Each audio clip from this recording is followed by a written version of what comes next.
sous le haut patronage de Sa Majesté le roi Mohamed VI.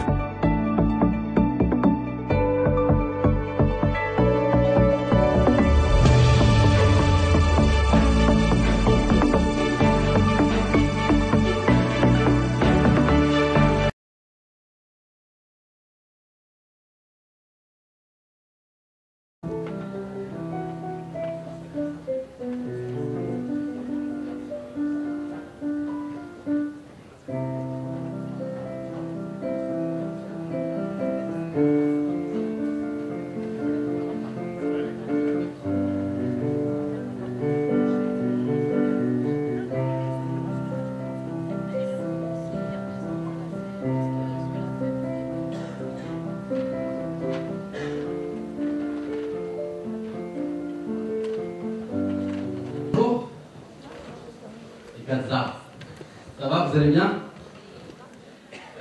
On tient quand même à remercier Hatim pour son excellent travail au piano. J'aimerais bien qu'on applaudisse Hatim.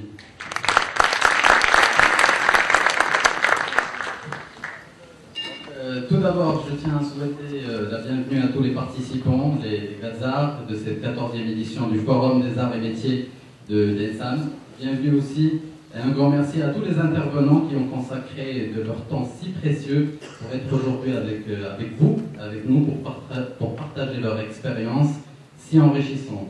Merci à tous les professeurs aussi de l'Ensam, à tous les universitaires, pour leur temps aussi et pour leur expérience et leur générosité à épauler cette génération d'étudiants ambitieux. Sans oublier aussi de remercier les chefs d'entreprise et les industriels qui sont aussi parmi nous aujourd'hui. Bon, le thème de cette édition, je pense que c'est marqué, vous le voyez si bien, le thème de cette édition c'est l'intrapreneuriat ingénieux, investir dans le concept du dotant. Cet après-midi, nous sommes réunis ici pour parler d'un des volets importants de cette entrepreneuriat ingénieuse, c'est l'intrapreneuriat. Bon, l'intrapreneuriat est souvent confondu avec l'entrepreneuriat.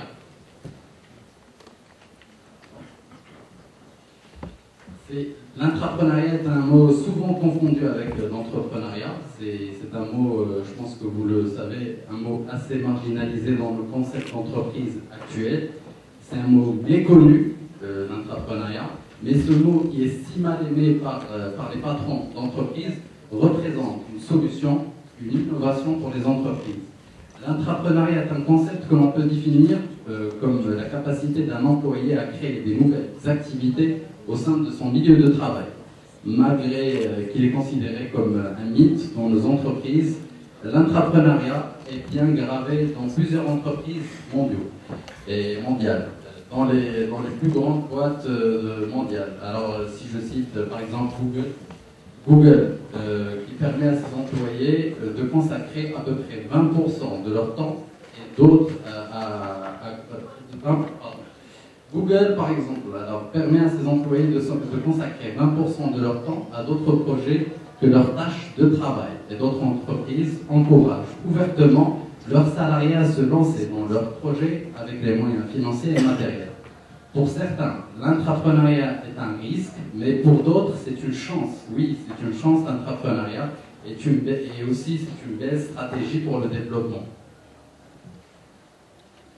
Je pense que vous avez beaucoup de questions autour de ce sujet, autour de l'intrapreneuriat.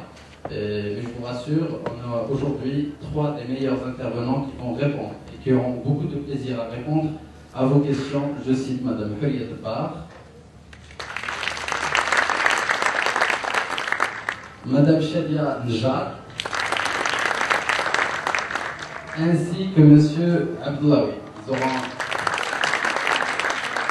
Voilà, les 3 intervenants auront vraiment le plaisir à répondre à vos questions et aussi à éclaircir ce sujet qui est l'intrapreneuriat. Je vais vous demander, et je vais demander à tous les étudiants de noter leurs questions parce que les intervenants ils vont passer un à un. Ils vont vous répondre à plusieurs questions sur l'intrapreneuriat et après on va consacrer à peu près 1 heure du temps de cet après-midi pour répondre à vos questions. Donc nos 3 intervenants vont éclaircir le rôle de l'intrapreneuriat dans la diffusion des pratiques managériale innovante. Comment l'entreprise peut-elle favoriser l'émergence et le succès de ces initiatives et quel retour doit-elle s'attendre?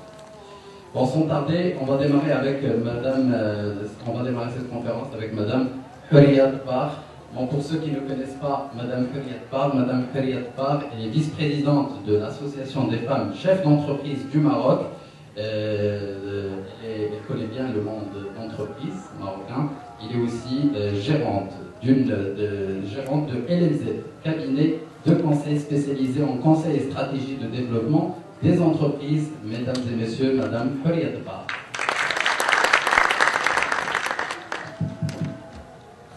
Bonjour tout le monde, merci d'être présent et j'espère que nos échanges vont nous permettre d'éclaircir peut-être aussi les concepts, mais surtout de placer l'entrepreneuriat et l'intra-entrepreneuriat là où il faut dans la société, dans l'économie marocaine. Je dis bien l'économie marocaine. J'ai fait une petite introduction tout à l'heure, j'ai fait une éruption plutôt. Donc, pour dire, voilà, l'entrepreneuriat, bien sûr, c'est quelque chose dont on a vraiment besoin. Notre économie a besoin d'entreprises compétitives. Je dirais qu'elle a plutôt besoin de personnes compétitives. D'accord? Et l'intrapreneuriat apparaît comme un outil, d'accord, d'entraînement à l'entrepreneuriat. On peut faire un outil de passage de peut-être un statut de salarié à un statut d'intrapreneur pour un statut de l'entrepreneur. Donc c'est un thème que je connais bien de par ma fonction et de par mon appartenance à la fin, puisque je dirais avec un petit peu de regret que je suis obligée de parler un peu de la fin, alors que j'aurais aimé vraiment développer un certain nombre d'outils qui sont en faveur de l'entrepreneuriat. C'est-à-dire, nous ne sommes pas arrêtés à faire le constat qu'il faut développer un esprit d'entrepreneuriat, mais nous avons, dans la pratique, mis en place un certain nombre d'outils. Je vous donnerai juste un exemple. C'est notre produit phare, c'est Maroc Pionnière. C'est-à-dire pour accompagner les porteuses, je dirais les porteuses de projets depuis la naissance de l'idée jusqu'à sa concrétisation. Et par la suite, bien sûr, appartenance au réseau. Je vais vous expliquer, il y a toute la première partie, ce qu'on appelle la pré-incubation, qui consiste à analyser l'idée, préparer le business plan, voir un petit peu la viabilité du projet, la rentabilité du projet. Oui, dans l'entrepreneuriat, il y a des risques, mais ce sont des risques qu'on peut calculer. D'accord? Il y a des opportunités, il y a des menaces certainement, mais ce sont des menaces qu'on peut transformer en opportunités pour les personnes qui veulent le faire. Et nous n'arrêtons pas à le dire, nous pratiquons, c'est-à-dire toute cette étape, on essaie de la suivre avec les porteurs de projets jusqu'à ce qu'ils arrivent à terme. C'est pour vous dire une chose, si la femme l'a fait, tout le monde peut la faire, et je crois qu'au niveau de toutes les universités aujourd'hui, on essaie d'installer un endroit où l'entrepreneur ou le futur entrepreneur va briser un petit peu l'isolement, aller de l'avant, concrétiser ses idées. Je discutais tout à l'heure avec un certain nombre d'étudiants, je leur dis, l'entrepreneuriat c'est un choix de vie, c'est un choix de carrière. C'est-à-dire, soit on a, je vais le dire parce que c'est très vrai, soit on a une vie plate, petit déjeuner, dormir, peut-être réfléchir, etc. Soit on a une vie vraiment très animée, où on s'épanouit, il y a des échecs, on trébuche, mais on se relève. D'accord? Il y a des échecs, mais où on apprend une culture de l'échec. C'est-à-dire que l'échec devient une étape d'un processus. C'est-à-dire, j'échoue aujourd'hui, j'apprends de mes échecs et j'avance. Parce que notre comportement face à l'échec, généralement, c'est, je vous dis, je ne vous fais pas un dessin, vous le connaissez très bien. Etc. Donc, ce qu'il faut faire au niveau de l'échec, c'est se dire, qu'est-ce qui n'a pas marché? Et qu'est-ce que je peux faire pour que ça marche? corriger et aller de l'avant. Parce que ce que demande aussi l'entrepreneuriat, c'est une culture de performance. C'est-à-dire, aujourd'hui, mon niveau est là, j'exige de moi que mon niveau demain sera ici. À chaque fois, je hausse la barre. Plus haut. Vous allez me dire, pourquoi me tuer comme ça? Premièrement, parce que, comme je l'ai dit, c'est un choix de vie. Et par expérience, je peux vous dire que c'est un choix de vie agréable. C'est-à-dire, quand on fait le bilan, on se dit, on est sûr de soi, on est épanoui, etc., etc. Donc, il y a beaucoup de plus à gagner. C'est pourquoi je dis, il faut entreprendre, parce que ça apporte sur le plan économique, d'accord, ça apporte sur le plan personnel. Mais il faut changer un petit peu aussi les mentalités. Je vais lier ça au développement durable dont on a parlé tout à l'heure. Quand on parle de développement durable, ça veut dire, ce n'est pas le court terme, c'est le long terme, ça va même jusqu'aux générations futures. Alors maintenant, comment ce développement durable? 3 ingrédients que M. Amin a développés tout à l'heure. Premièrement, il y a le social, il y a l'écologique et il y a l'économique. Alors, bien sûr, quand on dit social, on a parlé beaucoup d'intelligence. Le social, intelligence, ça veut dire quoi? Ça veut dire l'intelligence, 2 types d'intelligence, relationnelle et émotionnelle. Relationnel, ça veut dire que je ne peux pas, je peux dans le cadre de, je dirais, la philosophie de développement durable, je ne suis pas individualiste, je ne peux partir en groupe. D'accord?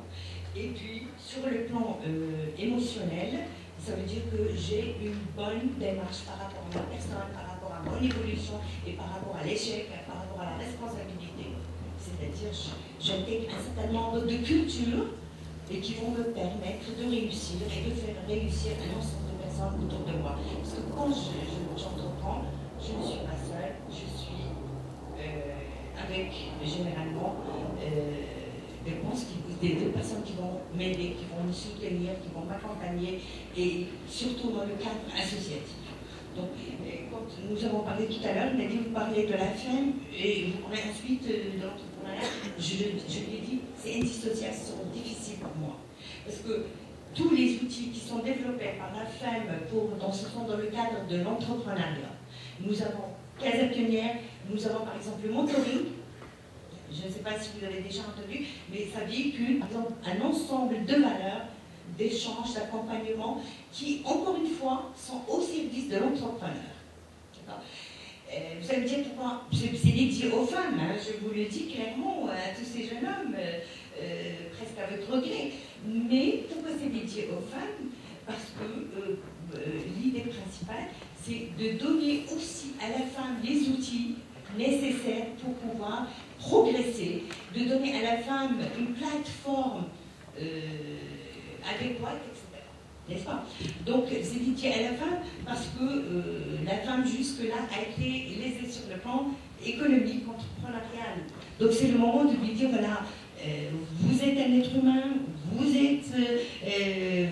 avez la même intelligence, vous avez les mêmes compétences, donc vous pouvez progresser aussi bien que les autres. Donc, premier objectif, c'est l'entrepreneuriat, mais derrière, il y a aussi cette approche genre pour aider les femmes à mieux percer, à être visibles sur le plan aussi bien économique et social.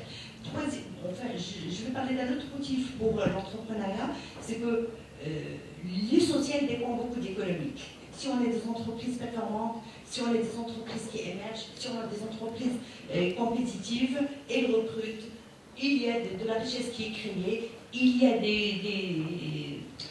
on lutte contre le chômage en quelque sorte. D'accord? Donc pour avoir une économie avec un développement durable, il n'y a pas de secret. Il y a l'économique, il y a le social, où on intègre l'approche longue, où on intègre toutes les dimensions où on intègre toutes les dimensions sociales, je veux dire humaines, je cherchais le mot humaine. Et là, bien sûr, c'est toute la société qui émerge, c'est toute la société qui apprend avec elle. Donc, je vais parler et attendre bien sûr vos questions on l'a décidé depuis le départ, plutôt être à votre écoute que de vous donner un ensemble de choses. Alors, pourquoi j'ai dit tout à l'heure, l'intrapreneuriat, c'est un entraînement à l'entrepreneuriat, parce que c'est nécessairement de l'entrepreneuriat au sein de l'entreprise. C'est-à-dire que je suis pas, par exemple, salarié, j'ai une idée, je vais la concrétiser au sein de l'entreprise. L'entreprise, qu'est-ce qu'elle gagne? Moi, qu'est-ce que je gagne? Bien sûr, l'entreprise va peut-être gagner en idée innovante à pouvoir progresser avec ses salariés. L'entreprise gagnerait aussi à avoir l'implication de ses salariés, c'est-à-dire que les gens qui travaillent avec l'entreprise se sentiront responsables, se sentiront impliqués et prendront le risque. Et bien sûr, ça ne peut que donner un coup de pouce à l'entreprise. Que gagne le salarié? C'est une question à laquelle je vous laisserai réfléchir un petit peu. Moi, je vais entreprendre au sein de l'entreprise. Ça veut dire, qu'est-ce que ça m'apporte? Ça m'apporte que je vais m'entraîner à l'entrepreneuriat. C'est-à-dire, je vais prendre le risque avec l'entreprise, je vais concrétiser mes idées, je vais prendre la responsabilité. Ça a été dit tout à l'heure, l'entrepreneuriat et donc l'intrapreneuriat, c'est une culture. Qu'est-ce qu'on trouve dans cette culture? Un ensemble de valeurs que sont la responsabilisation, la prise de risque, la valeur de comment on approche, par exemple, le conflit, comment on approche l'échec. Donc tout ça, ça fait que l'entrepreneur, peut-être qu'il va prendre des risques, et quand il fait de l'entrepreneuriat, il les prend au sein de l'entreprise. C'est tout un apprentissage pour tout le monde, et ça s'inscrit dans une culture de performance continue pour tout le monde. Merci beaucoup, j'espère que je n'ai pas été trop lente. Et je reste à votre disposition pour toute question. Merci beaucoup à Madame Huria. Notez vos questions. Madame Huria aura le plaisir de répondre à toutes vos questions dans un moment. Tout de suite, on passe à Madame Shadia Njar. Madame Shadia Njar, psychologue de travail, formatrice et enseignante en management des ressources humaines, et qui aura aussi le grand plaisir de nous parler d'un autre volet d'entrepreneuriat. Madame Shadia Njar, bienvenue. Merci beaucoup. Alors moi, je vais aborder une autre dimension de l'intrapreneuriat, qui est la dimension purement personnelle, parce que tout le monde n'est pas fait pour être entrepreneur, ça, vous êtes d'accord. Donc, pour ceux, et je pense que ce sera chacun la majorité d'entre vous, parce qu'on croit en vous, donc pour se développer à l'intérieur d'une entreprise, j'ai entendu ce matin que c'était un don. Est-ce que vous êtes d'accord? Alors je vous rappelle, vous me connaissez déjà un petit peu, comme l'an dernier. Moi je préfère une interaction entre la salle et le podium, s'il vous plaît. Donc, qu'est-ce que pour vous, est-ce que c'est un don d'être entrepreneur? Qui peut répondre? Qui peut répondre? Oui? Pas forcément c'est un don, ça peut être.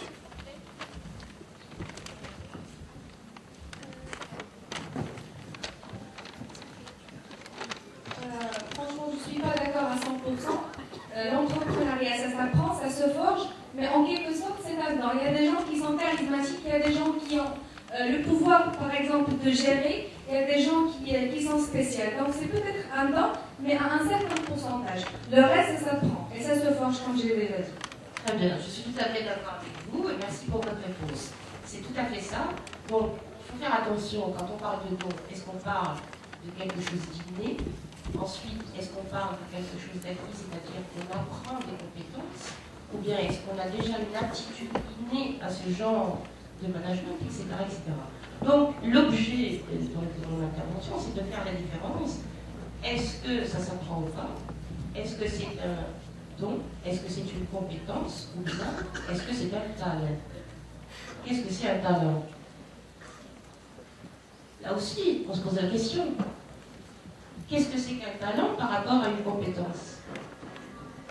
Quand on parle de gestion de compétences au sein d'une entreprise, vous avez tous entendu parler de de cette dimension gestion des compétences? Qui connaît la gestion ou a déjà entendu parler de gestion de compétences? Personne? Oui? J'ai entendu les réseaux sociaux dans les réseaux sociaux. Aussi sur la gestion des compétences. La gestion des compétences, c'est la gestion des savoir-faire et savoir-être aussi. Même si l'entreprise fait des efforts sur la gestion des compétences de la personne, mais en contrepartie, la personne doit faire ses efforts. Donc, développer ses compétences managérielles, des compétences techniques, ainsi compétences personnelles. C'est développer sa personnalité pour continuer. D'accord, alors je corrige juste un tout petit point qui est très important. Quand on parle de qualité, c'est personnel, et quand on parle de compétences, c'est professionnel. Comme ça, là, c'est clair, et on utilise le bon mot à la bonne place. Donc, tout ce qui est compétences, évidemment, c'est le savoir-être, le savoir-faire et le savoir tout court.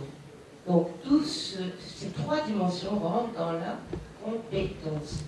Mais par contre, quand on parle de talent, on se dit, mais vraiment, il a le talent de captiver l'attention des gens, par exemple. Qu'est-ce que c'est qu'un talent? Il a ce don? Qu'est-ce que c'est le don?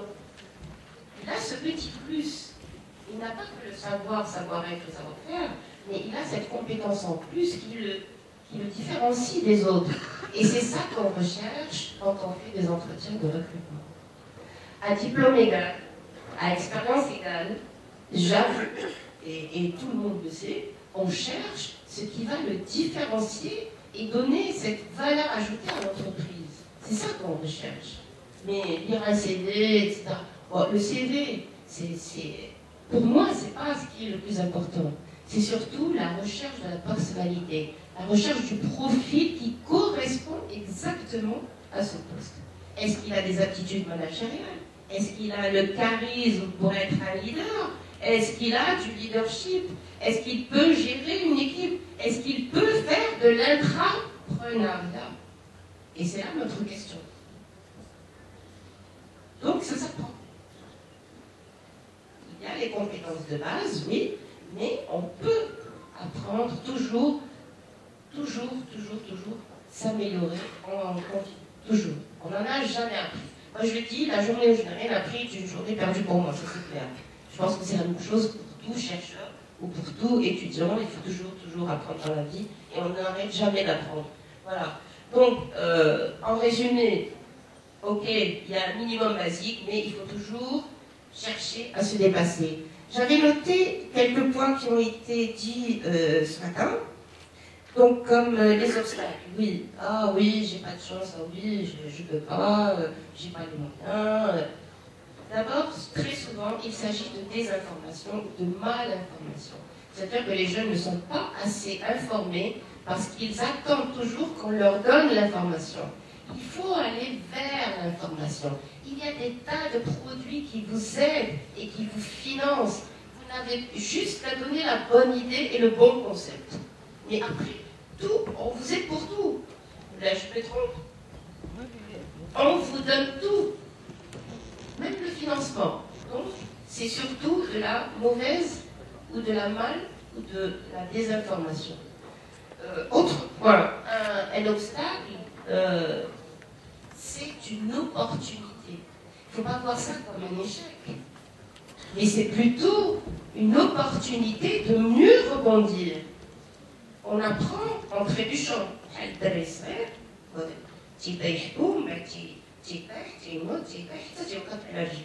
C'est la même chose pour nous. Dans notre carrière, on a eu des hauts, des bas, mais c'est comme ça la vie. Mais il ne faut pas savoir. Qui va finir le thème d'aujourd'hui et qui va encore nous éclaircir le thème d'entrepreneuriat. Monsieur Akraoui. Très bien, merci. Vous savez, c'est très difficile de encore développer un thème déjà, si vous voulez, expliqué par d'éminentes personnalités. Permettez-moi d'abord, si vous voulez, de remercier M. le directeur ainsi que l'honorable présence, ainsi que le Sylvian, qui m'ont sollicité d'être parmi vous aujourd'hui. Ça me fait plaisir, je suis très content. Et aussi, je suis quand même, je sens que aussi, je suis très tranquille. Notre pays, puisque nous avons des jeunes qui représentent plus que 10 millions, et aujourd'hui, il faut faire confiance aux jeunes. Je pense qu'ils ont tout le talent, tout le challenge pour réussir leur, je dirais, leur avenir et leur carrière. Donc, si vous voulez, d'abord, excusez-moi par rapport au sujet, donc il s'agit bien sûr de l'entrepreneuriat. Le sujet qui m'a été, comme vous l'avez développé, donc c'était sur l'émancipation, moteur de la valeur ajoutée. Donc, si vous permettez, donc peut-être il a été déjà expliqué le concept de l'entrepreneuriat, mais peut-être il y a un petit piège par rapport au mot utilisé, l'émancipation. J'aimerais bien m'arrêter sur ce point, excusez-moi, donc c'est beaucoup plus, il a un sens de liberté, c'est-à-dire il faut tout simplement sur le plan juridique, c'est tout simplement affranchir une autorité de tutelle, et aussi sur le plan sociétal, beaucoup plus se libérer et devenir indépendant. Donc déjà sur le choix du sujet, est-ce que vraiment, c'est la question principale, est-ce que vraiment à partir de l'entrepreneuriat, on peut devenir libre et indépendant? Vous avez peut-être aller plus loin, c'est ce qui est espéré, mais n'oubliez pas une chose, c'est que nous sommes devant une discipline qui est très jeune, qui n'a pas plus d'un siècle. Nous sommes devant un sujet qui est aussi très jeune. L'objet d'étude, c'est l'entreprise. L'entreprise date d'il y a seulement un siècle. Ce n'est pas comme les autres sciences. C'est une théorie qui se développe dans le temps et qui se pratique par rapport à des contextes qui changent avec le temps. Donc, si on se focalise sur le terme d'abord entreprise, excusez-moi, comme vous savez, l'entreprise est née à partir de 1913, à partir des écrits, si vous voulez, de premier courant de pensée. Il s'agit de l'école classique, de l'économie classique, avec Max Weber, Taylor et Fayol. Pourquoi je fais cette référence? Pour vous dire tout simplement qu'au départ, l'homme est considéré comme une machine. C'est la métaphore machinique. C'est-à-dire, l'homme, c'est l'homme paresseux. L'homme qui est là seulement pour rechercher la rémunération économique. Mais avec le temps, on commence à voir que la place de l'homme a changé, a pu quand même prendre place dans l'entreprise. C'est à partir de là qu'on a commencé à voir qu'il y a des relations sociales qui se font dans l'entreprise. Que l'homme n'est pas seulement paresseux, mais l'homme, il peut vivre, si vous voulez, de façon collective et créer un plus pour l'entreprise. Créer un plus, l'homme n'est pas là seulement pour chercher un salaire. L'homme, il exprime des besoins. C'est-à-dire, si je dis l'homme, excusez-moi, c'est les hommes et femmes, bien sûr. Donc, c'est les personnels de l'entreprise, c'est les cadres. Ils sont là pour tout simplement remplir, satisfaire des besoins. Le besoin économique, c'est toucher un salaire, vrai. Mais ce n'est pas la seule raison, ce n'est pas le seul besoin.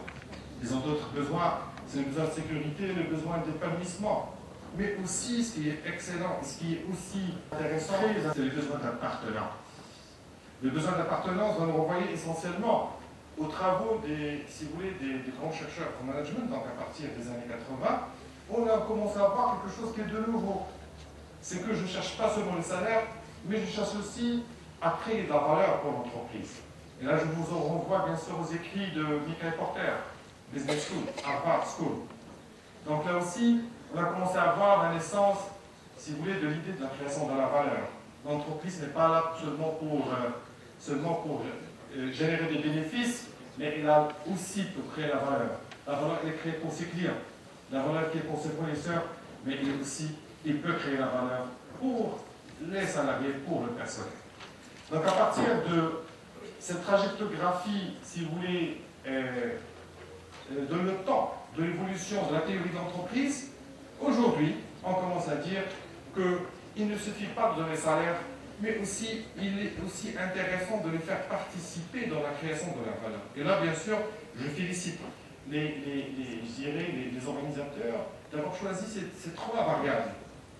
Émancipation, entrepreneuriat et valeur ajoutée. C'était excellent de leur part, parce que je vois qu'ils ont quand même réussi l'équation, et c'est très important, pour pouvoir mieux, je dirais, éclaircir le débat sur la problématique, bien sûr, de l'entrepreneuriat. Donc, si je reviens sur la création de la valeur, on peut dire que, est-ce que vraiment les salariés sont capables de créer de la valeur ajoutée. La création de la valeur ajoutée peut se faire bien sûr par leur présence. Par leur présence en fonction bien sûr de leur motivation. Est-ce qu'ils sont motivés? Est-ce qu'ils sont capables bien sûr de donner un plus? Donc c'est l'idée de l'intrapreneuriat aujourd'hui. L'intrapreneuriat tout simplement, c'est tout simplement ceux qui sont porteurs d'idées peuvent mener à bien leur projet avec la bénédiction et le support de son propre employeur. Et ça aussi c'est très important, puisque n'oubliez pas que depuis le départ de la création de son entreprise, il y avait toujours un conflit entre le salariat, c'est-à-dire les salaires, c'est-à-dire les personnels et les détenteurs si vous voulez, du capital, les facteurs de production. Donc ainsi, il y avait toujours un conflit, depuis la naissance, si vous voulez, de cette notion d'entreprise. Donc il fallait bien sûr trouver une façon quand même de motiver les deux parties prenantes de l'entreprise. N'oubliez pas aussi qu'il y a un nouveau concept aujourd'hui, c'est la gouvernance, les actionnaires, l'actionnariat. Et chacun de ces parties prenantes, il veut mettre en valeur, bien sûr, ses actions dans l'entreprise. Donc, le fait de dire, est-ce que vraiment les salariés sont là pour seulement remplir des missions et des tâches, et sont là aussi pour aller faire une autre mission, une autre valeur, c'est tout simplement devenir des entrepreneurs. Vous allez me dire aussi, est-ce que ce concept, il est, bien sûr, il est nouveau. Il est nouveau, oui, mais là aussi, ces éléments constituants, c'est les composants de ce concept. Donc n'oubliez pas une chose, qu'il s'agit aussi bien d'innovation, il s'agit aussi bien de la créativité, il s'agit aussi bien de l'SMH. Et là, c'est un petit peu, c'est des termes qui voisinent le concept, mais ils sont un petit peu différents. Donc l'SMH, c'est une pratique courante, si vous voulez, en France, et on a bien sûr, tout simplement, c'est la notion de départ volontaire. Mais tu appartiens toujours à l'entreprise en créant votre propre entreprise qu'on appelle les micros, donc c'est les notions de micro, entreprise pour qu'on leur donne tout simplement l'occasion de s'inspirer tout simplement des commandes que va bien sûr leur travailler l'entreprise. Mais l'entrepreneuriat, c'est un peu différent. C'est un peu différent, c'est tout simplement, j'appartiens à l'entreprise, je ne peux pas subir tout simplement les procédures et, je dirais, les formalités qu'on connaît au sein de l'entreprise, je commence à me sentir, bien sûr, un élément tout simplement qui va trouver cette liberté dans la création et dans la créativité au sein de l'entreprise. Et là, je vais aussi vous envoyer bien sûr à un certain nombre de concepts qui sont un petit peu proches de l'intrapreneuriat, c'est le start-up. Là aussi, c'est un peu différent. Donc, il ne s'agit pas bien sûr des mêmes notions, mais qui a réussi. Nous avons beaucoup d'exemples. C'est l'exemple de Twitter, l'exemple de Google, l'exemple de Facebook, qui ont réussi avec bien sûr le start-up, mais avec bien sûr l'intrapreneuriat. Nous avons aussi des exemples d'entreprises qui ont très bien réussi dans le monde. Il s'agit par exemple de 3M, qui a très bien réussi dans si vous voulez, dans ce nouveau concept, et qui a aussi tout simplement fait monter son chiffre d'affaires, qui dépasse aujourd'hui les 30 milliards de dollars, un tiers de PIB marocain. Donc là aussi, on a vu la réussite, si vous voulez, de l'intrapreneuriat. Nous avons aussi la réussite d'autres entreprises. Nous avons les chaînes d'exquis qui comptent plus de 43 restaurants en France, en Belgique, en Italie. Nous avons aussi le groupe JB, le grand magasin Bon Marché, là aussi qui a réussi avec 54 000 employés. Nous avons Saint-Gobain, une entreprise bien sûr française, avec les boîtes à lettres aux innovations de Isobert. Nous avons là aussi, si vous voulez, l'exemple de Honda, donc ce sont des entreprises qui ont pu donner l'occasion, tout simplement, à leurs employés de pouvoir pratiquer l'entrepreneuriat de façon interne pour éviter, tout simplement, éviter le risque à prendre. Vous le savez plus que moi, si je prends le cas marocain, depuis 1995, nous avons une seule étude qui a été menée sur ce parcours de combattant, qui n'est pas que l'entrepreneur. N'oubliez pas que c'est très difficile de créer votre propre boîte, de créer votre propre projet je ne vous encourage pas, parce qu'aujourd'hui, avec l'ensemble des changements qu'on a aujourd'hui instaurés dans le cadre du climat des affaires, c'est pas comme avant, mais à partir de 1995, l'étude qui a été menée par Price Waterhouse, donc c'était l'étude où nous avons senti qu'il y a des obstacles dans la création de projets, donc si tout simplement pousser les jeunes, pousser à créer leur propre entreprise. Aujourd'hui, nous avons un grand changement dans ce sens. Nous avons un climat qui est très favorable à la création de projets, mais aussi c'est pas facile de prendre le risque. Donc le risque tout simplement va être en interne, il va être tout simplement parrainé par l'entreprise pour éviter les difficultés aussi bien financières, aussi bien en financement du projet. Donc l'entrepreneuriat tout simplement, aujourd'hui c'est une idée qui est en vogue, donc surtout aux États-Unis d'Amérique. Vous avez été cité tout à l'heure par le modérateur, donc c'était le cas de Google. Nous avons pas mal d'entreprises aujourd'hui qui encouragent, bien sûr, si vous voulez, cette nouvelle manière, ce nouveau style de voir les salariés de l'entreprise. Nous pensons aussi, aujourd'hui, nous avons des recherches au niveau des universités. Donc aujourd'hui, on est bien sûr dans l'école qui appartient à l'université. Aujourd'hui, on commence à parler de l'académie C'est l'occasion. Bien sûr, il ne faut pas s'attendre à ce que je vais avoir mon diplôme pour pouvoir penser à mon projet, mais il fallait bien sûr le penser au niveau de vos études, et c'est le rôle bien sûr des institutions, vu les contraintes aujourd'hui que vit l'ensemble des institutions, surtout publiques, face aux contraintes bien sûr budgétaires, face au problème de la gouvernance, face au problème bien sûr qu'on augmente le service, qu'on augmente, si vous voulez, le niveau de nos compétences. Ça aussi c'est très important.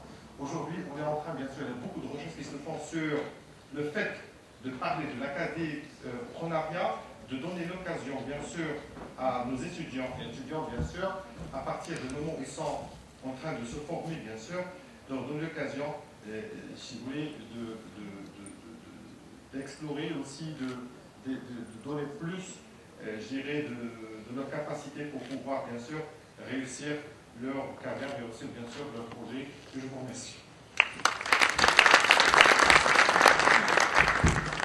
Un grand merci à monsieur Abdelawi. Je vois des gens, je vois des yeux qui pétillent et qui brûlent d'envie de poser des questions. On va vous donner l'occasion de poser vos questions à nos trois intervenants. Mais avant, je vais juste laisser madame Faria qui voulait en fait intervenir, rebondir sur un des sujets de monsieur Abdelawi. Pas nécessairement, mais quand il a intervenu, il y a la réflexion qui a... Pardon, je me mettais à question et je voulais juste remettre un petit peu, j'ai envie de remettre un petit peu le cadre de l'intrapreneuriat. Et sur l'intrapreneuriat, c'est un petit peu entreprendre dans l'entreprise, premièrement. Deuxièmement, bien sûr, l'intra-entrepreneuriat est une relation entre l'entreprise et le salarié organisée. C'est-à-dire, l'organisation est une condition essentielle de sa réussite. L'entreprise donne les moyens aux salariés pour qu'ils concrétisent ses idées, mais le salarié va s'engager, s'impliquer, se sentir responsable, prendre le risque, etc., pour faire aboutir son idée. Bien sûr, c'est pourquoi j'ai dit tout à l'heure qui en profite, donc c'est les deux, mais qui doit s'impliquer. Bien sûr, l'implication doit être totale et des deux côtés. Il doit y avoir aussi comme un mentoring du tuteur pour l'interpreneuriat. C'est-à-dire, il doit y avoir comme un chef de projet. Et pourquoi? Je reviens à l'idée de tout à l'heure, à savoir qu'aujourd'hui, quelle que soit l'entreprise, grande, petite, elle a besoin de compétitivité. Quand on revient à la notion de compétitivité, c'est 4 axes. L'axe le plus important, c'est l'innovation. Le deuxième, c'est la flexibilité. C'est pourquoi l'entreprise a besoin de ça. Elle a besoin de son nouveau, elle a besoin de personnes qui peuvent lui apporter cette innovation. Et bien sûr, si je suis entreprise, je vous donne les outils pour entre vous êtes jeune, du sang nouveau, beaucoup d'idées, etc., et que vous vous impliquez, et surtout que vous développez des valeurs de performance. Moi, j'essaie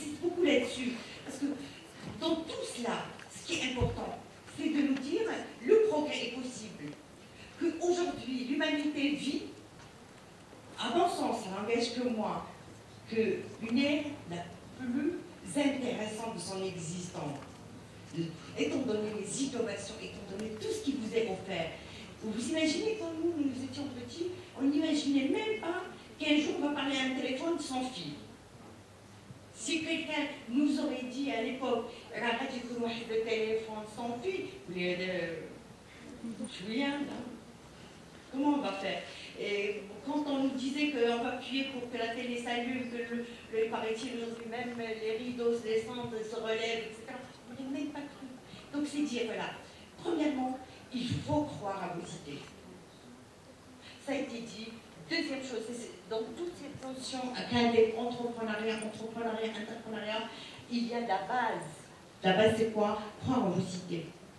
Premièrement, croire en vous. Chercher de l'autonomie. D'accord? Mais si la défiance, je comprends qu'on est. Non, l'autonomie. C'est-à-dire avoir dans l'autonomie, dans sa réflexion, dans ses prises de décision, dans ses prises de risques, etc. Et bien sûr, la responsabilisation. Je suis responsable de ce qui m'arrive. D'accord?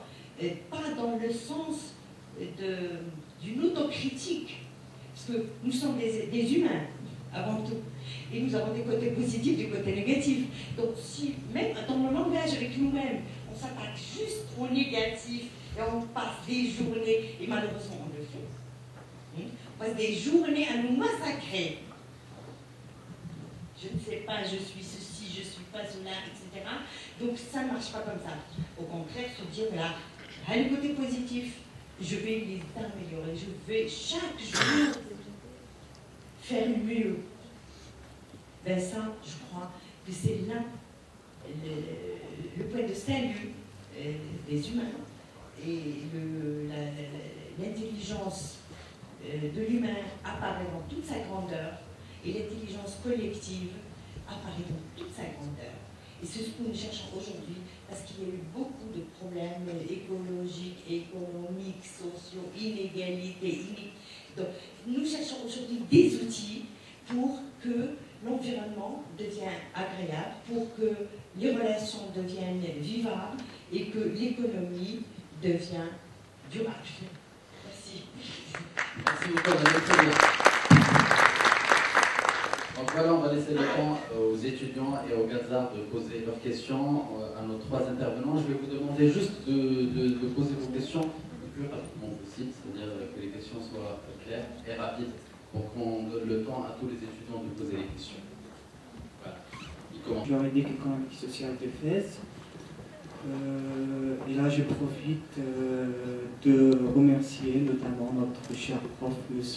Abdellaoui, qui, grâce à lui, on a appris beaucoup de choses.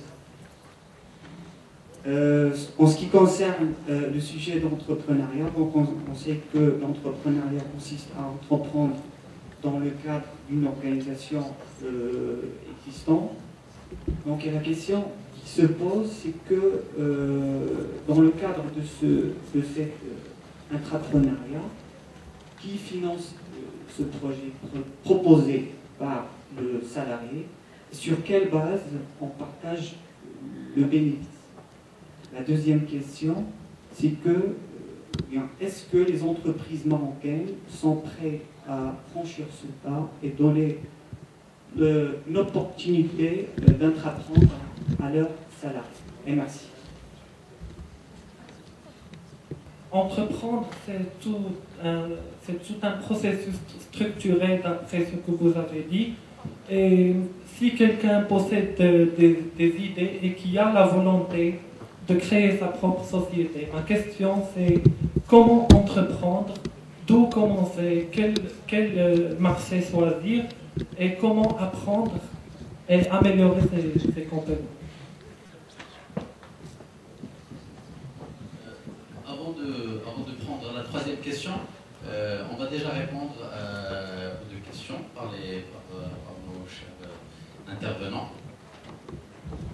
Comment créer déjà une entreprise et comment entreprendre? Donc, Je commence par la première question. Donc, il y a la deuxième question, voilà. Donc, la création d'entreprise et puis, si vous voulez, comment on crée. C'est vrai, c'est pas une question qui est facile. C'est-à-dire, le Maroc est passé par plusieurs expériences. C'est-à-dire pour les jeunes, surtout pour les jeunes, on a plusieurs expériences au Maroc. C'est que vous avez, aujourd'hui, on a l'expérience, par exemple, d'emploi. Si vous voyez, donc il y a des petits projets, donc si vous avez l'opportunité de présenter un projet, moi j'ai participé à ça pendant les années 90, j'ai monté pas mal de projets dans ce sens, hein, pour les jeunes. Et donc il suffit tout simplement d'avoir l'idée et de présenter, si vous voulez, pour le financement. C'est ça le grand souci aujourd'hui. Mais vous avez les possibilités d'avoir la garantie de l'État. C'est possible, si vous voulez, si vous avez bien sûr un projet où vous croyez à votre projet. Et donc il y a un plafond de financement, donc il faut voir tout simplement la faisabilité, établir un business plan, etc., pour pouvoir bien sûr tout simplement présenter votre projet pour le financement. Pour ce qui est de la première question, sur quelle base peut-être le cas des entreprises marocaines, et puis la base, si vous voulez, de partage, s'il y a un contrat établi dans le cadre d'un partenariat. Là, sur le cas des entreprises marocaines, je ne peux pas, bien sûr, être en mesure de vous répondre, bien sûr, sur la pratique, puisqu'on n'a pas d'abord d'études sur le terrain, mais quand même, on a des indicateurs. On a des indicateurs, si vous voulez, surtout sur les structures d'entreprises marocaines. N'oubliez pas une chose, c'est que moi, ce qui m'intéresse beaucoup plus, c'est la notion de confiance d'abord. C'est ça qui est le plus important. C'est d'abord la confiance. Si on parle de la confiance, ensuite on va dire est-ce qu'il y a la délégation du pouvoir. Ça aussi c'est très important, parce qu'on vous a appris tout simplement qu'on tient le pouvoir soit à partir des statuts, soit à partir, bien sûr, si vous voulez, de la hiérarchie. Je me situe exactement. Ça aussi c'est très important. Et malheureusement pour les entreprises marocaines, on n'a pas cet esprit-là de management. C'est des entreprises de famille. Et puis, la confiance, c'est-à-dire est-ce qu'on peut faire confiance par rapport à cet entrepreneuriat, bien sûr, à des personnes, là aussi, même si on a l'esprit d'appartenance, l'esprit de culture, parce que c'est ça ce qui nous manque.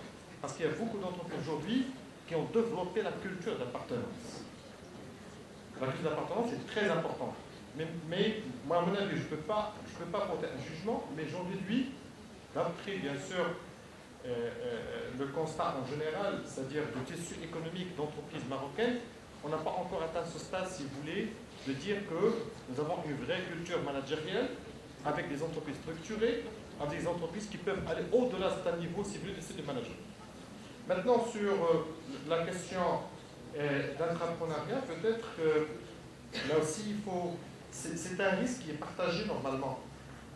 C'est-à-dire c'est un risque qui est partagé, bien sûr, entre, bien sûr, l'entreprise et, si vous voulez, les salariés. Le salarié, il touche toujours son salaire, mais il est, si vous voulez, il est en train de développer des idées, soit au niveau produit, au niveau organisation, au niveau service, et lorsqu'on crée la valeur, bien sûr, il est partagé par un accord qui est établi au départ. C'est sûrement qu'il y a un accord qui est établi, bien sûr, et puis il y a l'assessment, si vous voulez, d'un contrat établi entre le salarié, si vous voulez, et l'entreprise. C'est ce que j'essayais de faire. Oui.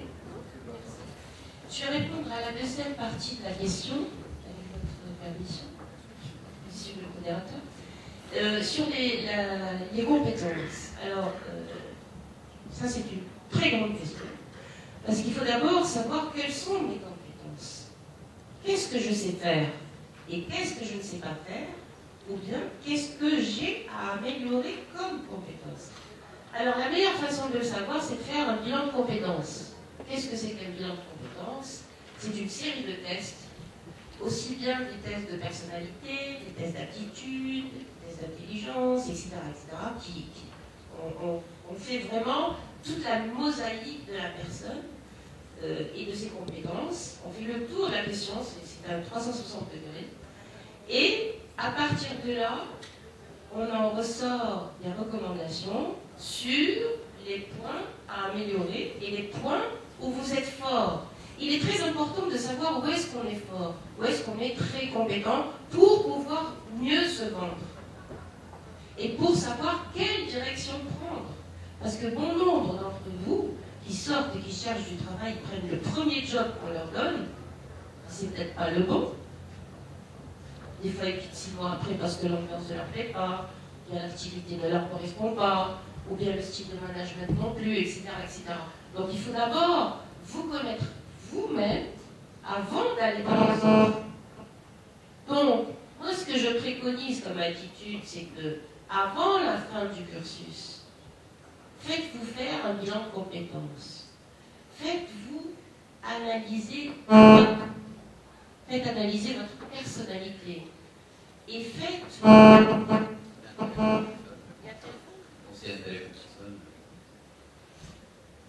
Et donc, ça vous sera très utile pour savoir où est-ce que vous en êtes. Parce qu'il vaut mieux bien démarrer votre carrière professionnelle et il faut faire un état des lieux et ensuite démarrer.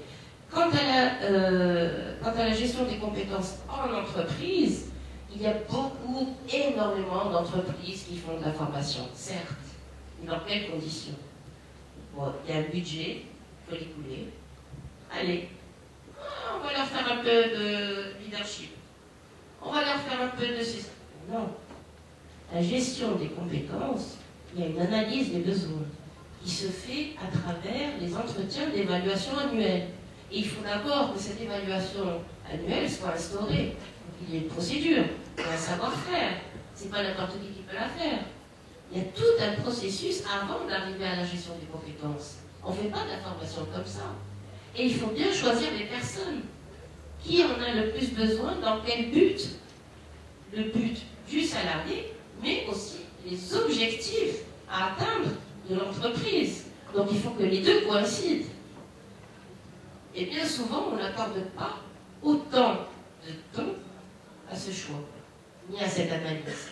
Et c'est pour ça qu'après on dit « Ah ouais, il y a même des formations, ouais, ça sert à rien. » Et posez-vous la question pourquoi? Est-ce que ça vient du cabinet de formation que vous avez choisi? Ou bien du formateur? Ou bien de la DRH? Ou bien du processus qui n'est pas respecté? On a sauté plusieurs étapes. Il faut faire une analyse, un état des lieux. Aussi bien pour l'entreprise que pour vous-même, la personne qui pose la question. Il faut d'abord savoir, vous, qu'est-ce que vous avez réellement comme compétence et qu'est-ce que vous avez comme talent. Parce que le talent, finalement, ce n'est qu'une compétence cachée. On ne le sait pas, souvent. Et les bilans de compétences, ça va vous servir à ça. Voilà. Merci. Moi, je réponds à je faisais partie de la question. Il y avait aussi comment entreprendre, vers où aller, etc. Bon, bien sûr, vers où aller, il n'y a qu'une seule personne qui peut vous répondre, c'est vous-même. C'est-à-dire que quand je entreprends, c'est parce que j'ai déjà une idée. Donc je fais une étude de marché. Première chose, c'est l'idée. Mais ماشي داك l'idée ديال كان عرسو كنحلمو كان الصباح non, l'idée ديال une idée viable que je réfléchis, que je développe, que je fais grandir. Parce que parfois on a des idées très intéressantes, mais on les tue. Et rapidement, elles passent, on ne les retrouve plus. C'est comme des oiseaux, les idées, hein, ça s'envole.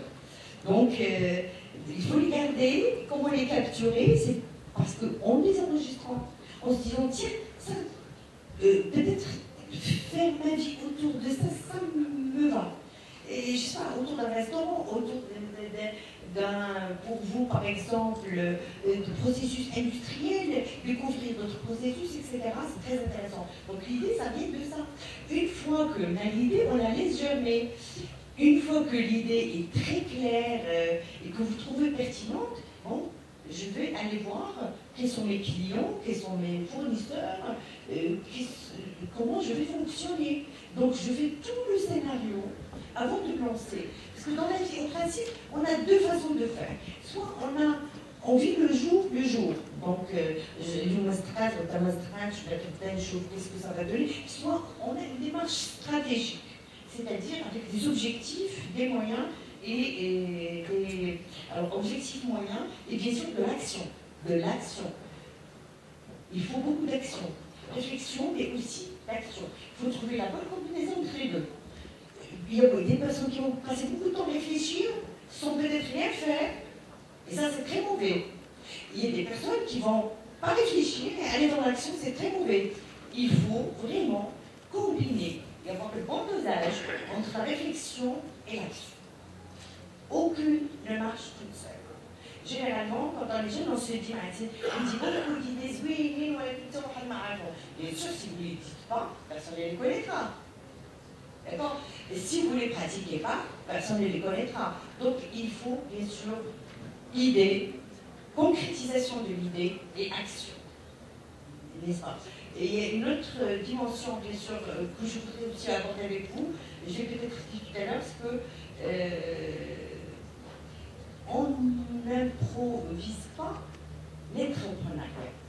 C'est-à-dire, c'est pas pour faire joli, pour faire mode, pour faire ceci, qu'on va faire de l'entrepreneuriat.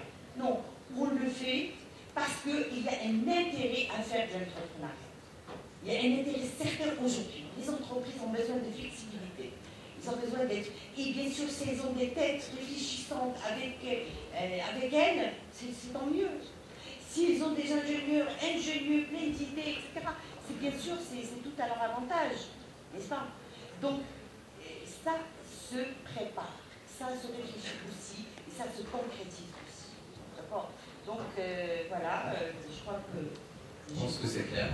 Voilà. Merci beaucoup, Madame Ferrier. Donc, on va passer à... Voilà, notre question. Voilà, monsieur. Bonjour, c'est Nagel Razekouza de la FST de classe. Pour moi, l'entrepreneuriat, c'est quelqu'un qui fait de l'entrepreneuriat, c'est un entrepreneur qui n'a pas encore pu l'être à titre autonome. Pourquoi? Parce que c'est le même esprit, celui de créer de la valeur. De créer de la valeur et une amélioration continue. Sauf que dans notre système éducatif, il n'y a aucun cours sur l'entrepreneuriat ou sur cet esprit. Et qui bénéficie de cet esprit, c'est les entreprises. Alors pourquoi les entreprises ne se responsabilisent pas par rapport aux exigences des uns de ces étudiants? Qu'est-ce que j'entends par la responsabilité? Pourquoi ils ne posent pas leurs problèmes aux universités ou aux écoles? Pourquoi il y a un aussi grand gap, une aussi grande distance et barrière entre l'université et l'entreprise? Merci. Voilà, c'est une excellente question. Voilà, sur le cursus scolaire, l'université et l'entrepreneuriat. Voilà. Madame Ferrier? Alors, bien sûr, c'est un sujet où ce que je viens d'annoncer entre la réflexion et l'action se concrétise, mais alors pleinement. On en parle beaucoup. Tout le monde parle de collaboration entre trois entités qui sont vraiment le cœur de l'économique, du social dans un pays. D'accord? Et tout le monde sait qu'il nous faut absolument, de manière urgente, mettre des actions communes entre, d'une part, l'université, l'entreprise, et bien sûr, le troisième élément, c'est... Pardon, j'ai parlé de l'entreprise et de l'université. Il y a quelqu'un qui manque. D'accord. Donc, mais on n'est pas encore arrivé parce que c'est encore dans la réflexion. Et je vais vous dire une chose. Parce que moi, j'ai fait un travail de recherche sur, je vais appeler les stratégies organisationnelles de l'entreprise marocaine. Et je fais un travail de terrain. C'est-à-dire, je suis allée aux entreprises, aux responsables, poser des questions, etc. Et je vous assure que ce qui est sorti en premier, un problème culturel. Je vais vous dire pourquoi. Parce que quand on parle de culture, on parle des valeurs auxquelles, des croyances communes que nous avons. Nous avons plutôt une culture de méfiance qui nous empêche d'avancer. C'est-à-dire, au lieu d'avoir une culture de collaboration, de coopération, d'aller vous poser le problème, dire voilà comment on va le résoudre, on a plutôt une culture de méfiance. Je me méfie. Hein, etc. Donc, on a une culture de défiance.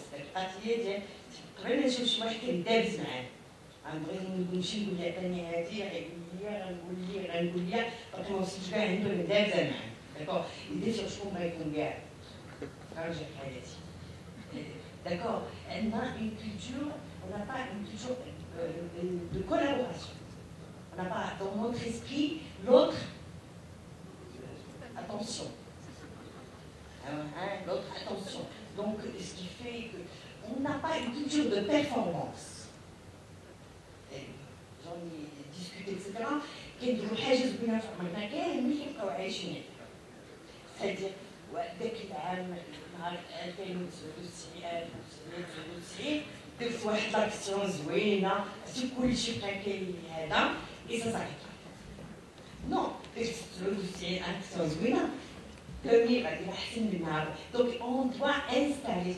Et nous avons aussi, on en a beaucoup parlé, on en parle beaucoup, on n'a pas une culture de responsabilisation. À aucun moment. Et par exemple, moi je vais donner comme cet exemple. عندك غير اناني داك اللي كتشوفوا هذا غتدابز معاه ما عمرك تقول اشنو درت باش وقع لي المشكل تبدا حرام هاد البارح كنتي معاه مزيان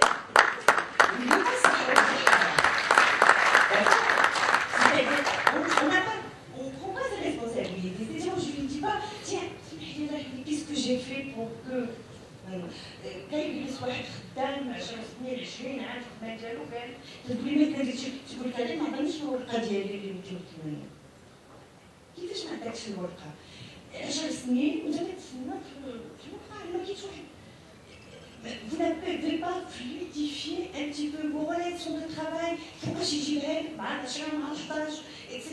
non ماشي bonne relation sur le web non. C'est le résultat, c'est la valeur ajoutée.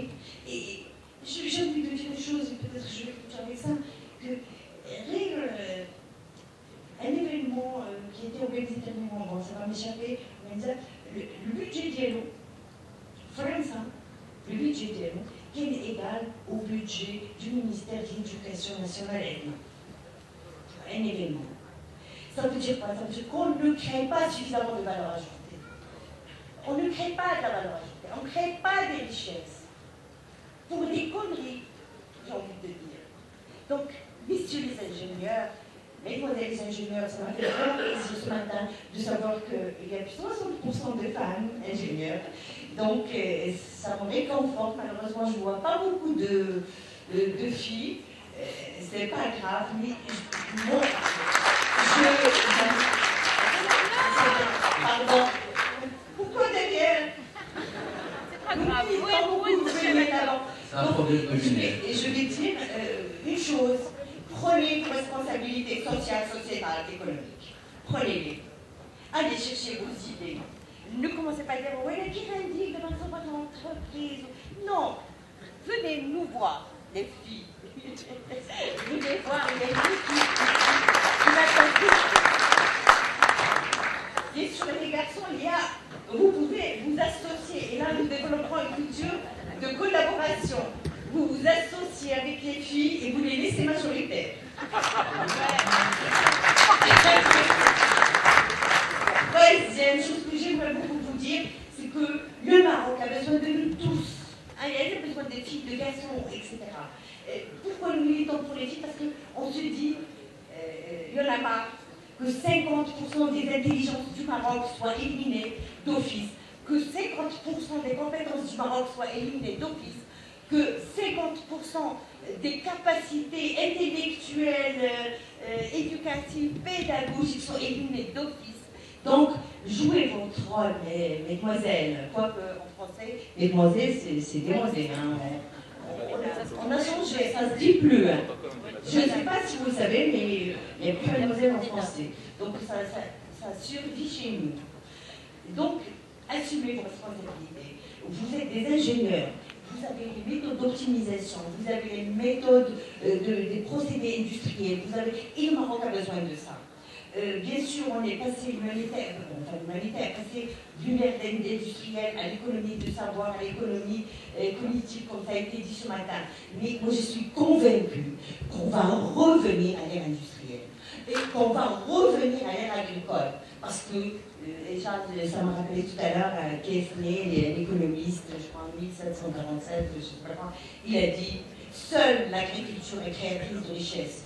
Toutes les autres activités ne font que transformer ou transporter. » Donc, je crois que l'humanité va comprendre. Vous savez, tout à l'heure, vous avez parlé de l'Afrique. Vous savez que les potentialités estimées en Afrique de l'agriculture, c'est 1000 milliards de dollars américains. Hein? Un prix. Donc, ça veut dire qu'il y a des opportunités aujourd'hui. Il ne faut pas croire les gens qui vous diront là, la crise, non. Mais le Maroc a besoin de nous, il a besoin de nous citer, il a besoin de nos compétences, toutes les compétences. D'accord? Alors, merci de jouer vos rôles économiques, sociaux, sociétals. Et merci.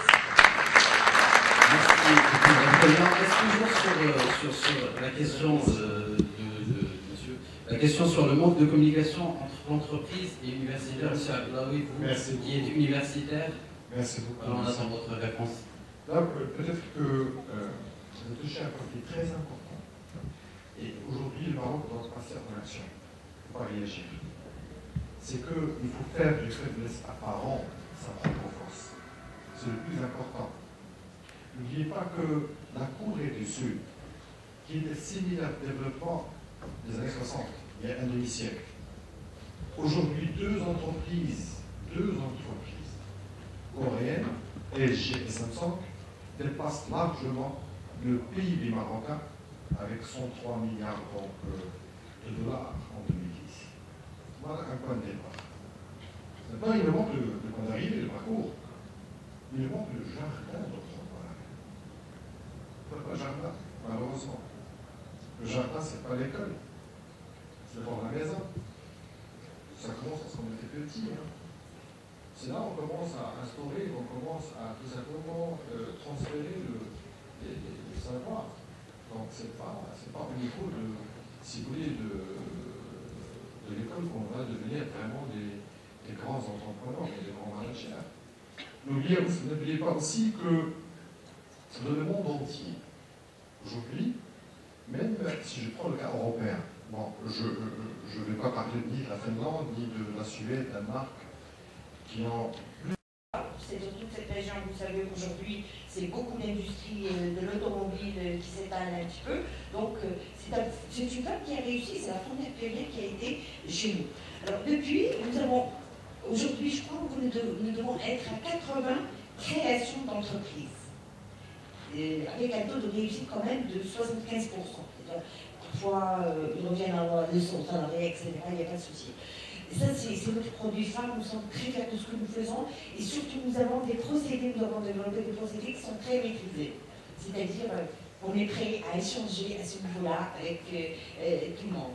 Et je tiens toujours, je le dis, notre vision n'est pas féministe, c'est-à-dire c'est pas pourquoi les hommes, pourquoi les femmes, mais nous tenons à ce que l'intelligence féminine émerge. D'accord. Il ne faut pas se cacher la face. Parce que c'est elle qui éduque, c'est elle qui gère, c'est elle qui... Je ne sais pas si vous pouvez laisser un petit peu les écrits de Fatima El ici, mais ça c'est un moment, et la grand-mère qui dit à sa fille, de quelle égalité vous parlez? Oui, nous avons toujours été supérieurs, messieurs. Donc, le principal, c'est que, je le répète, c'est pas par féminisme que je dis ça, parce que je crois à l'humain. Je crois au droit de l'homme avec un grand H. Je crois que personne n'a le droit de commander personne. Et que nous avons la liberté de réfléchir. La liberté dans le sens noble du terme. Parce que parfois, on est tordu, on entend le buzz, non, La liberté dans le sens de prendre une décision, prendre une risque, gérer ma carrière, parce que j'avais envie de le dire, il faut apprendre à gérer sa carrière. C'est-à-dire dire, voilà, qu'est-ce que je veux faire de ma vie? Commencer par poser des questions existentielles, qu'est-ce que je veux faire de ma vie? Et de là découle tout. Qu'est-ce que je vais faire? L'entrepreneuriat, le salariat, je vais être tranquille, revenir à la maison à 5h30 du matin, à 5h30 du soir, pour me reposer, etc. D'accord, c'est bon. 5h30 du matin. Non, pas du matin, c'est-à-dire vouloir se reposer. Il y a des personnes qui terminent leur journée à 5h30 des fois, l'après-midi. Et il y a des personnes qui commencent à 5h30. Et il se trouve que ce sont les entrepreneurs. D'accord? Donc voilà, je voulais partager avec vous ça. Nous avons le mentoring, j'en ai parlé. Nous avons ce qu'on appelle le bon profilage, n'est-ce pas? Et nous sommes aujourd'hui en train de réfléchir, aller beaucoup plus, comme vous dites, dans la recherche. Nous avons investi, par exemple, toutes les études d'approchement au Maroc. Et nous voulons aujourd'hui aller vers justement ce que vous dites, aller vraiment vers la recherche, développer des petites commissions de recherche sur le genre, sur comment développer l'entrepreneuriat, etc. Et bien sûr, nous restons entièrement ouverts à tout partage d'expérience à ce niveau. Merci. Merci beaucoup. Vous avez d'autres questions? Oui. Il y a une question. Voilà. C'est une fille. C'est une fille. Voilà. La question est directe. Au niveau de la culture marocaine, la femme ou la fille trouve toujours des problèmes au niveau de l'éducation, premièrement. Deuxièmement, au niveau des études. Et troisièmement, au niveau... Si on essaie d'imaginer une femme dans un poste directif, c'est très difficile à voir. Parce qu'on voit ça dans notre société. C'est pas l'image qu'on donne, mais ça existe. Ça existe ça existe au niveau de notre génération. Voilà, merci. Parce que Mme Chadia, elle a sursauté pour répondre. Qu'est-ce que vous voulez dire concernant voilà en 2 mots. Je vais clôturer, mais je vais être très brève. Madame, ça existe dans le monde entier. Ça existe encore en Europe. Moi, je dis, la parité, l'égalité des droits, l'égalité des chances, etc. Tout ça, c'est des principes. Mais tout dépend de la manière de lutter contre ça. Il faut être actif, il faut participer, il faut se mobiliser, il ne faut pas rester passif. Et il ne faut pas prendre ça comme quelque chose d'établi, point, et on subit. Doucement, pas avec la violence, bien sûr, jamais, mais doucement, tout doucement, on est obligé d'évoluer. Et il y a beaucoup de femmes qui sont directeurs, qui sont chefs d'entreprise, et qui se font respecter. On a des ministres femmes, on a de tout, on a des femmes partout. C'est vrai ou c'est pas vrai? On a déjà dépassé ce point.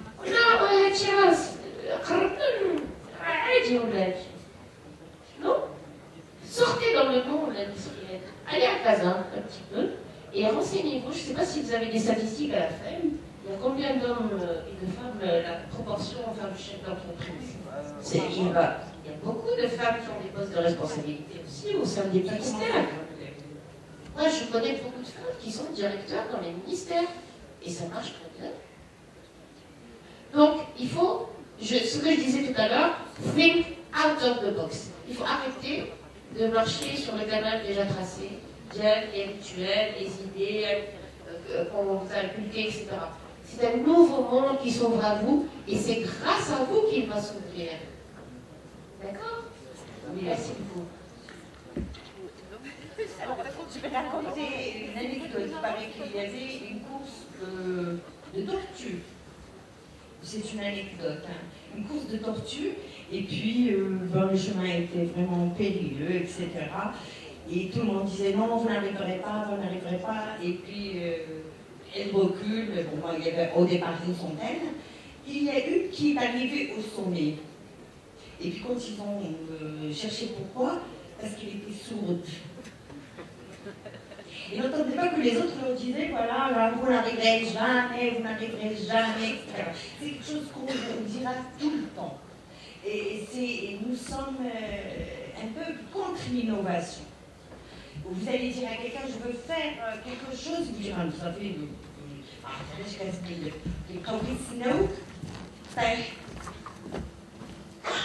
d'accord, mais bien sûr, il ne faut pas leur donner cette occasion, premièrement. Deuxièmement, même si ça arrive, on se relève. Et ça fait partie de la vie. C'est l'aventure de la vie. D'accord. Le Maroc a évolué peut-être trop rapidement. Hein. Nous, quand on était jeunes, on avait même parlé de parler quand il y avait un homme. D'accord. Mais je vous assure, quand j'entendais ma grand-mère parler, je me sentais une miniature. Elle vaut, hein? Oui, c'est le contraire. Oui, c'est-à-dire que, par exemple, ma grand-mère, là, je m'excuse, c'est quelque chose. Qu'est-ce que vous croyez que je serais devenue? Il faut évoluer. Il faut savoir évoluer. On ne va pas vivre sa vie en écoutant. Il faut faire comme la tortue, ne rien entendre et aller foncer. Pourquoi? Parce que ce qui est important de tout ça, c'est pas de faire ça. Il n'y a pas de recette préétablie. Là, il faut aller. Non, il faut aller. Non, il y a vous. Qu'est-ce que vous voulez faire de votre vie? C'est ça ce qui est le plus important.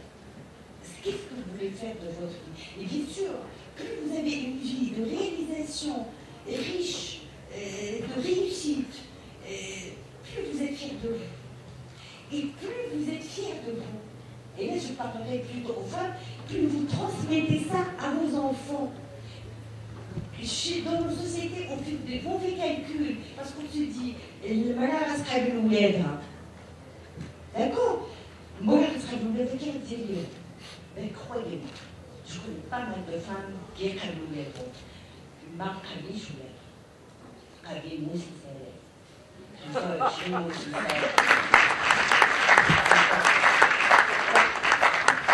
écoutez, quand cette femme à mon âge, qu'est-ce qu'elle va retenir de toute sa carrière? Qu'est-ce qu'elle va retenir de toute sa vie? Qu'est-ce qu'elle va dire à ses petits-enfants? Qu'est-ce qu'elle va dire à ses enfants? Qu'est-ce qu'elle va dire à elle-même quand elle n'aura ni beauté ni rien du tout? Qu'est-ce qu'elle va dire à elle-même? J'ai rien fait de ma vie. Et c'est le plus important. Par contre, on dit, vous dites non, j'ai participé, j'ai fait, je suis partie à l'ENSAM un jour, tout le monde me regardait avec beaucoup d'interaction. Ça me suffit. Merci beaucoup. On parle de réussite des femmes, on a déjà deux exemples ici. Ce que je devais dire au début, je suis très heureuse de me trouver parmi vous et j'espère qu'on vous a transmis un petit peu de notre expérience, de nos pensées et qu'on a pu les partager avec vous correctement et que surtout ça va vous booster pour faire vos choix, pour votre réussite. Je vote pour vous.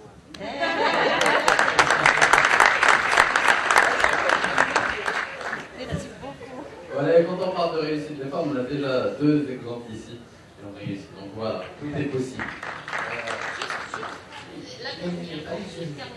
Vous n'avez pas écouté ce que j'ai dit tout à l'heure. Il faut être assertif, positif. Vous devez vous prenez, et voilà, c'est dans notre culture, la femme, elle est toujours en arrière, etc. C'est une habitude. C'est une habitude. Il faut changer un petit peu votre façon de penser. C'est dans la tête que ça commence. D'abord, je commence par moi et ensuite je demande aux autres. D'accord? Donc si moi je reflète une certaine image, et si je sais la faire accepter, et nous les femmes on sait se faire accepter quand même. Voilà. Okay? Donc, on y arrivera. Ok? Oui?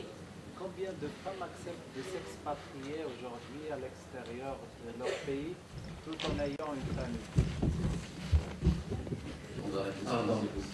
Moi, j'ai répondu d'une façon spontanée. Ça veut dire que je me suis retenu depuis le début.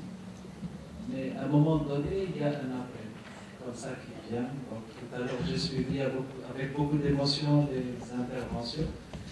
Mais on fait le tour autour du point.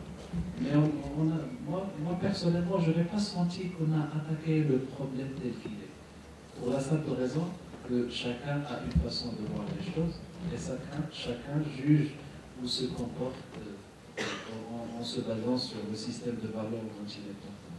On parle de la femme, on parle de la relation entre entreprise et université, on parle de l'entrepreneuriat, on a parlé de beaucoup de choses. Mais je veux revenir à une question très simple. C'est aujourd'hui on parle de développement de la femme. Mais on a oublié, on n'a pas parlé du fait que la femme, dans beaucoup de cas, refuse de se développer. Et ça, c'est la réalité qu'on rencontre sur le terrain. Ce n'est pas quelque chose que j'ai lu sur les bouquins. C'est des femmes qui refusent des postes de responsabilité, qui font des choix sociaux. Et là, personne ne les pousse à le faire. Peut-être indirectement, peut-être le rôle que la société leur a donné et qu'ils ont accepté. Peut-être qu'elles sont, on va dire, victimes de leur succès social. Voilà. Et je voudrais parler d'autre chose par rapport à ce qu'on a dit tout à l'heure. Je sais qu'on va clôturer tout à l'heure.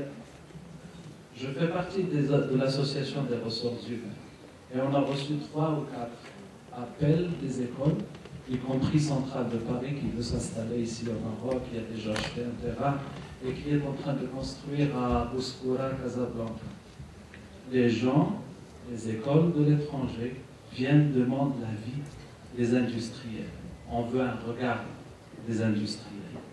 Et ils sont en train de refonder leur programme pour s'approcher du monde industriel.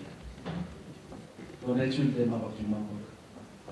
Jamais reçu une demande de partage jusqu'à ce matin. J'ai été très content de voir quelqu'un, je pense le directeur de l'ENSAM à Casablanca, qui s'est comporté de la même façon. Et c'est ça qu'il faut créer aujourd'hui. C'est une relation d'entrepreneuriat entre d'abord l'université. À l'étranger, comme vous savez, à l'étranger, il y a l'université, au Maroc, il y a l'université, le consultant et l'entreprise. À l'étranger, il n'y a que le consultant et l'entreprise. Et ces consultants, ce sont les labos des universités, des écoles d'ingénieurs. Voilà, merci. Merci beaucoup. Pour répondre peut-être que c'est de toucher le noyau dur, c'était le sujet sur le partenariat entreprise-privée, c'est quel degré, quels sont les cibles de partenariat. Et là, aujourd'hui, par exemple, si je prends le cas de la cité centrale de Paris, je peux même citer le cas de l'ESSEC, Business School, par exemple. Aujourd'hui, on commence à développer les passerelles. Il y a l'étude à la carte. C'est beaucoup plus que vous croyez. Vous avez raisonné sur le sens organisationnel. Moi, je vous demande le sens de ce qu'a besoin vraiment l'étudiant. Parce que c'est là où on peut, tout à l'heure ce qu'on a dit, est-ce que vraiment on peut laisser la marche à l'étudiant de faire le choix d'études. C'est-à-dire, simplement, des fois, moi j'ai un bac, par exemple, je vais aller vers le commerce, vers autre chose. Est-ce que vraiment je peux avoir, si vous voulez, cette occasion qui me permet de s'épanouir et de devenir peut-être dans un domaine de marketing de luxe. Je parle par exemple de façon très spécialisée. Donc là, ce que vous avez soulevé, c'est une approche beaucoup plus basée sur ce qui est réel, basée sur ce qui est peut-être très pragmatique. Il faut aller vers le vrai besoin, c'est-à-dire le vrai besoin de ce qu'ont besoin les entreprises. Nous avons aujourd'hui, par exemple, au Maroc, puisqu'on développe dans le cadre de convergence, peut-être de demain, sur si je peux citer le PDSI, ou bien le NI, pas l'offshore, mais beaucoup plus le nearshore. C'est un métier développé aujourd'hui, excusez-moi, je vous rejoins sur ce point, il n'y a pas une capacité d'écoute par rapport aux besoins exprimés en termes de besoins de poste. Et dire il y a un écart dans ce sens.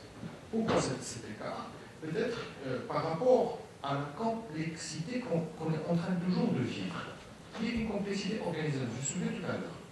Mais les autres, ils ont compris Si je prends l'ESSEC, maintenant je peux passer de Centrale de Paris vers l'ESSEC, comme je peux passer de l'ESSEC vers Paris. Et ça veut dire quoi? Ça veut dire qu'il y a une innovation dans le cadre d'ingénierie, par exemple, pédagogique qui se fait aujourd'hui dans un niveau où il faut réussir. Parce qu'il n'y a pas, pour moi, il n'y a pas de chômage. Il y a tout simplement une grande partie d'une inadéquation entre ce qu'on fait et le besoin. Vous avez également le nombre de tremplins. Aujourd'hui, il y a peut-être déjà, je dirais, beaucoup de pays qui ont pu réussir ce tremplin de passer peut-être de l'entreprise vers l'université ou de façon générale de la formation, peut-être vers l'entreprise. Je vous remercie. Merci beaucoup, M. Abdallah. On va revenir à un seul point que M. a souligné sur les femmes. Et la question, est-ce vrai que les femmes refusent les postes de responsabilité? Ça dépend du contexte, et ça dépend de beaucoup de choses. On peut vraiment en parler. Bon, je vais vous donner des chiffres. Et sur le plan mondial, il paraît, à peu près l'ONU, que 67% des heures de travail totalisées à l'échelle mondiale sont faites par des femmes. D'accord? Et en contrepartie, la femme a 10% du revenu mondial. Ça, c'est les chiffres de l'ONU. Ça veut dire qu'elle ne participe pas de manière équitable à la richesse et elle participe de manière très déséquilibrée aux offres de travail qui sont bonnes. Ça veut dire quoi? Ça veut dire que les femmes, elles travaillent et fournissent des efforts. Il suffit de voir quand même les compagnies marocaines, quand vous passez la campagne, vous trouverez les femmes indiennes, les femmes, ils ont une partie du travail qui n'est pas négligeable. Mais sur le plan social, il y a un poids qui est ressenti même par la femme elle-même. C'est-à-dire qu'elles se sont responsables de sa famille. Malheureusement, ici, il y a des équilibres, et c'est ce déséquilibre qu'il va falloir peut-être réguler. C'est-à-dire que dans notre acceptation collective, c'est la femme qui est responsable de tout à la maison. Si l'on fait quelque chose, c'est vraiment une faveur, qu'il accorde, une fleur qu'il jette de temps en temps, et préparer un petit dîner, je ne sais pas, changer un bébé, etc. C'est vraiment vécu comme un exploit. Mais ce qui est grave, c'est que la femme ressent ce qu'il faut faire, c'est faire un travail culturel à l'amont. Je vais aller plus loin. Faire une vraie culture de mariage. Se poser la question. Le mariage, c'est quoi? C'est vrai quoi? C'est pour créer une institution dans laquelle on va éduquer des enfants, dans laquelle on va avoir des objectifs clairs d'éducation, dans laquelle on va avoir des objectifs d'épanouissement de l'un et de l'autre. Ça doit être ça, une culture de partage. Ça doit commencer par la famille, ça doit commencer par la petite famille. Quand on ouvre les yeux et qu'on trouve, c'est la maman qui fait tout, c'est le... Bien sûr, ça se reproduit. Ça se reproduit de manière automatique. Il faut casser ça. Parce qu'aujourd'hui,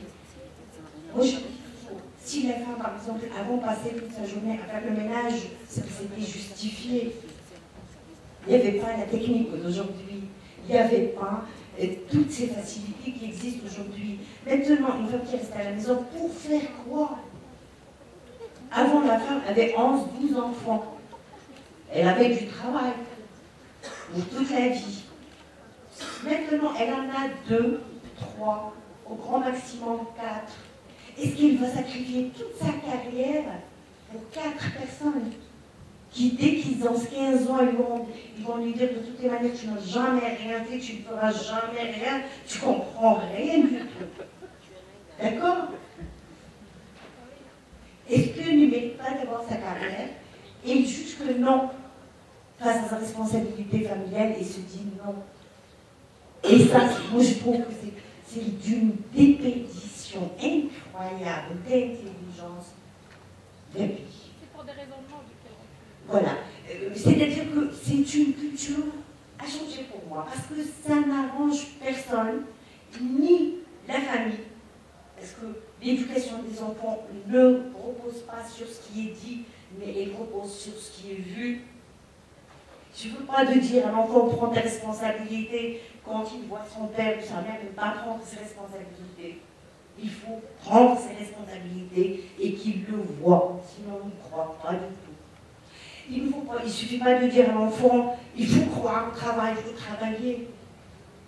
Il faut lui donner l'exemple. Et quand on fige une partie de l'intelligence familiale, on ne lui donne pas le bon exemple. Bon, je pourrais aller comme ça, mais de toutes les manières, il y a une pesanteur de la culture qui fait que ça attire vers le bas. Et ça se voit. Ça se voit dans la création de richesse. Ça se voit dans notre comportement quotidien dans la rue. Ça se voit dans le non-respect des uns des autres. Ça se voit dans le non-écoute des uns des autres. Ça se voit dans c'est moi et après moi le déluge. Ça se voit dans la culture de non-responsabilisation. Ça se voit de manque d'intelligence collective. Je suis désolée.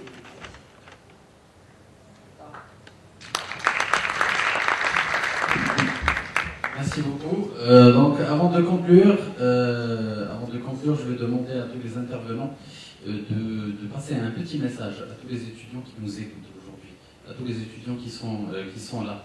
Un message par rapport à l'intrapreneuriat. Moi, je voulais dire simplement, en 2 mots. Il ne suffit pas de courir plus vite que les autres. Et on doit faire confiance à nos jeunes. Je vous remercie. Madame Collier, en 2 mots. C'est possible. Alors, 2 choses que je voudrais partager. Premièrement, libérez votre intelligence. Ne la laissez pas confisquer par des réflexions qui ne se terminent pas. Libérez votre intelligence. Et libérez votre intelligence collective.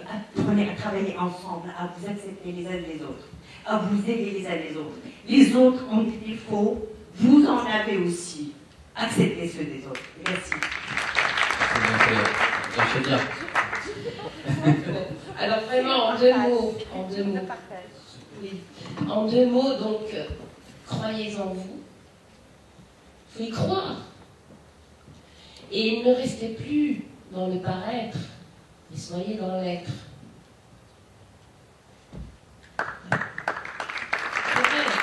C'est la perception. Ça nous joue des mauvais tours. On fait attention toujours au quand dira-t-on. Mon Dieu. Les yeux des gens, le regard des gens. La gulp. Voilà là. Attention. Mais il faut leur faire comprendre, il faut leur expliquer. Il faut avoir des échanges, c'est tout. On est dans le dialogue, c'est tout. Donc, s'il vous plaît, vous, cette jeunesse montante, ne soyez plus dans le paraître, mais soyez dans l'être, c'est-à-dire passer à l'action. Merci. Merci beaucoup à Madame Chadia, merci beaucoup aussi à Madame Kolia et Monsieur Aklaoui qui ont consacré beaucoup de temps pour vous et qui ont répondu à vos questions. Voilà, donc je vous remercie. Je vous remercie aussi pour l'accueil. Je tiens aussi à remercier tous les intervenants et aussi les étudiants qui ont travaillé pour faire ce forum et pour réussir ce forum. Merci à vous. Moi, je vais finir avec un mot que les Français disent beaucoup. C'est en 2 mots. En fait, les Français disent toujours impossible n'est pas français. Moi, je dis impossible n'est pas marocain. Merci à vous.